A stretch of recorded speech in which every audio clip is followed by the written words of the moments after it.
Are we witnessing a Watergate? Are we witnessing an Epstein-gate? From what I'm being told, from what I'm hearing, there's a lot of very wealthy, bad people. It's actually scary to hear some of the stuff that was brought forward. And so I think the only way to collectively attack this is as a group and as a whole, meaning that Democrats and Republicans have to work together and back home or subpoenas, because I think this is going to be pretty hairy. Is there more information beyond these 33,000 pages?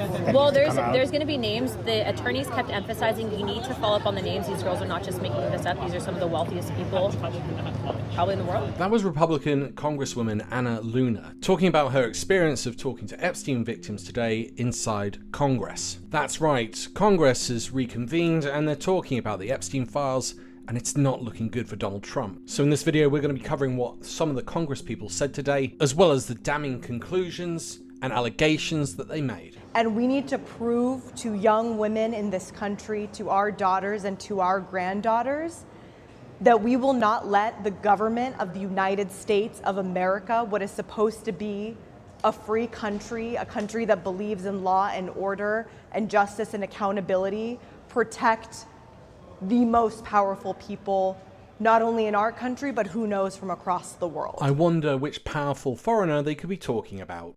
And my wonder and amazement didn't end there, because it was hard to not notice that a lot of the British papers were completely ignoring the story, as well as the BBC. It was almost as if they've been ordered to not talk about it.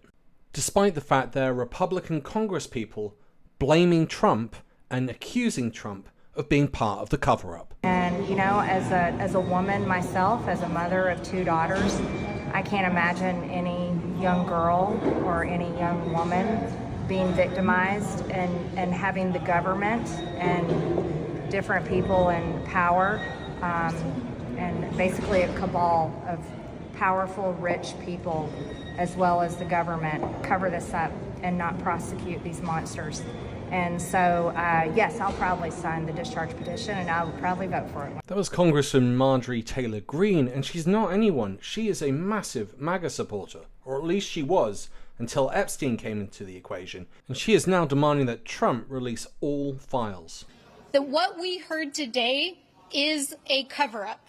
And it is a cover-up of epic proportions, a cover-up involving the United States government, the justice system, rich and powerful individuals, a cover-up potentially involving foreign countries and foreign actors.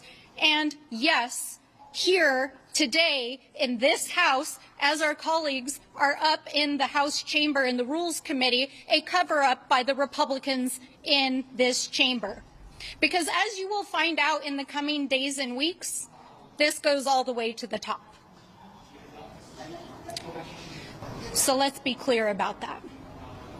There has been a systemic failure of the justice system for decades.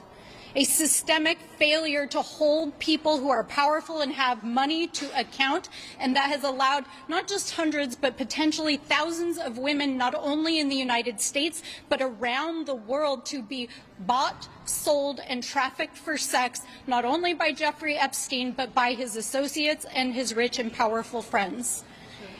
And as these stories come forward, whether they're stories that have already been told, they're stories in those FBI files that have not been released by the Department of Justice and which they must release because of the subpoena, or whether they are stories of victims that have not yet come forward, we will hold you all accountable for this miscarriage of justice, for the abuse of these women and the abuse of this institution to try to cover it up. Because there happens to be a very powerful person at the top who doesn't want these stories out. So that is why we subpoenaed these records. That is why these victims were here today to bravely tell their stories. And whatever justice looks like in the coming days and weeks and years, we will follow every thread. We will follow every piece of evidence. We will follow every bank record. We will follow every investigation. We will follow every court order, and we will make sure that those who were abused by these men are held accountable. There is a lot to unpack there in terms of who's involved and how high this goes up. But as you can see, this is a massive story, and the British press aren't talking about it. But it isn't just Democrats who you just saw there talking about this and accusing institutions in the United States. Republicans like Representative Paulina Luna also bringing up how high it goes up, and foreign interference. The biggest thing that stands out to me is the victims themselves have stated that this is a lot bigger than I think anyone anticipated. We are obviously going to be requesting the SARS reports from Treasury, and also too following up on that. There are some very rich and powerful people that need to go to jail. I think everyone's been frustrated as to why that hasn't happened before. But it is very much so a possibility that Jeffrey Epstein was an intelligence asset working for our adversaries.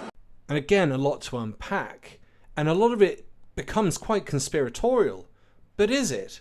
So, for example, there are repeated claims that the DOJ, the FBI, and even the White House are involved in a cover-up, thus the comparison with Watergate. Is there any evidence? I've found some. In 1996, Epstein, for the first time that we know of, is reported to the FBI. I got back to New York City. When I called the FBI, I laid it out very specifically. I said, I'm reporting these people, Jeffrey Epstein, Ghislaine Maxwell.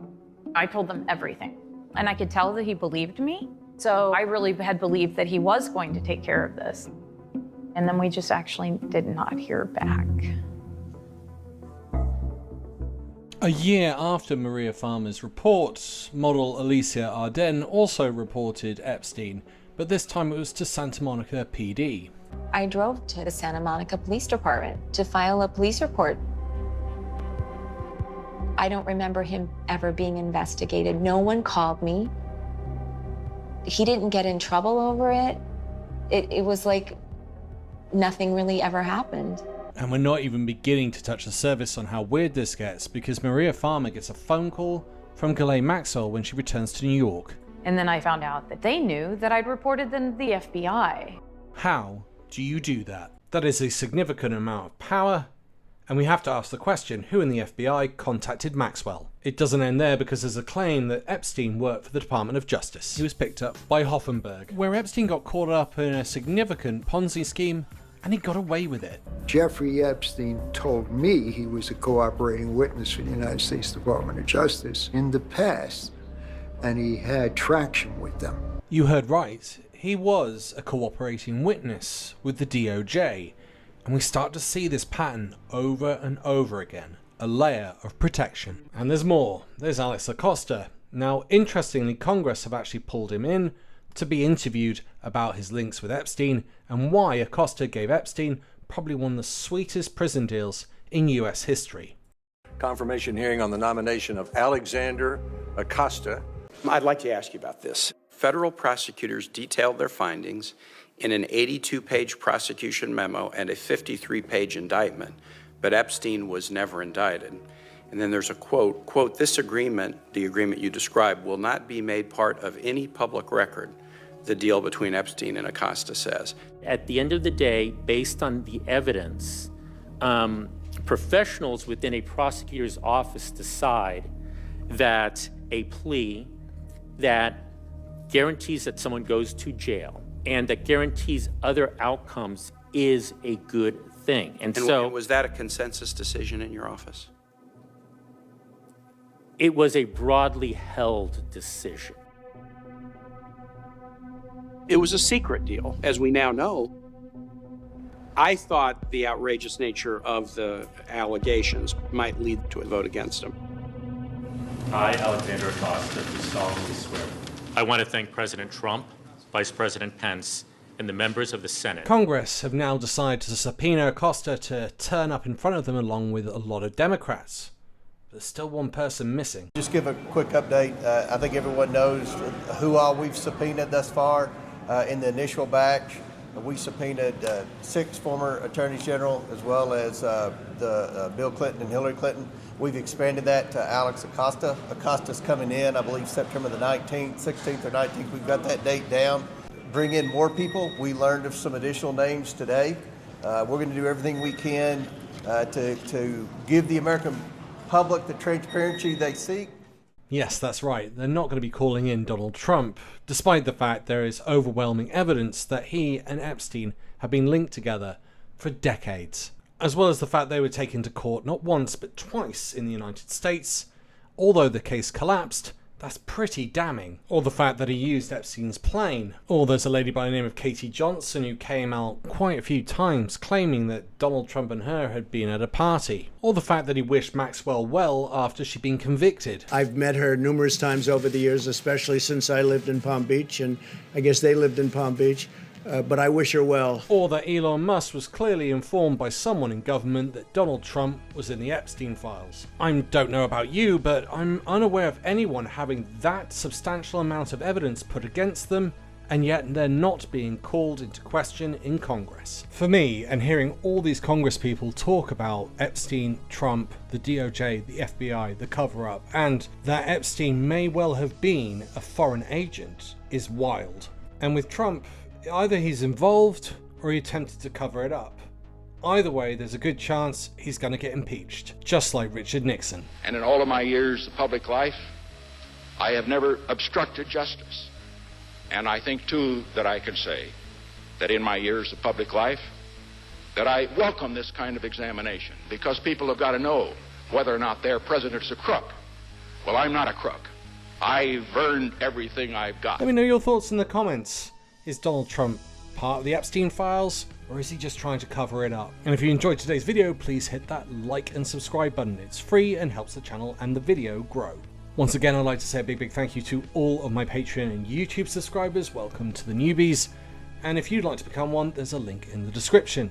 In the meantime, you might like my new book, Manufactured Fear. It's getting good reviews. Link in the description.